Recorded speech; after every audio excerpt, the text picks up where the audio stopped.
السلام عليكم ورحمة الله وبركاته. معكم ابتهال أبو السعد، وأردت نشر هذا الفيديو القصير لأن العديد من الناس تواصلوا معي، وأردت أولا أن أشكركم جزيلا على نشر رسالتي عبر العالم وعبر مواقع التواصل الاجتماعي. والعديد من الناس سألوني كيف يمكن مساندتي خلال هذه الفترة، وأتقدم لكم بأمرين أطلبهما من الجميع.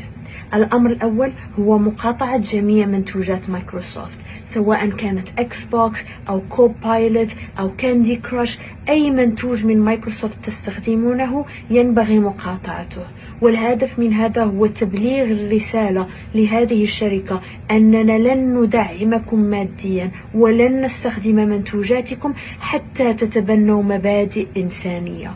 وأرجو من الجميع التحدث عن هذا الأمر مع أصدقائكم وزملائكم وعائلتكم ونشر خبر هذه المقاطعة.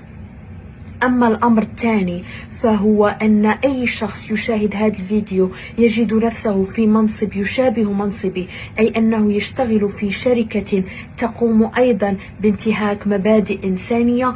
أطلب منكم أن ترفعوا أصواتكم أيضا، وأطلب منكم سواء ضمن الشركة أو خارجها أن تتحدثوا عن هذا الموضوع، وأن تقولوا نحن لن نشتغل ضمنكم ولن نساندكم كشركات حتى تتبنوا هذه المبادئ. فأشكركم كثيرا مرة أخرى، وأتمنى أن هذه الرسالة تبلغ الجميع ونقوم جميعا برفع أصواتنا.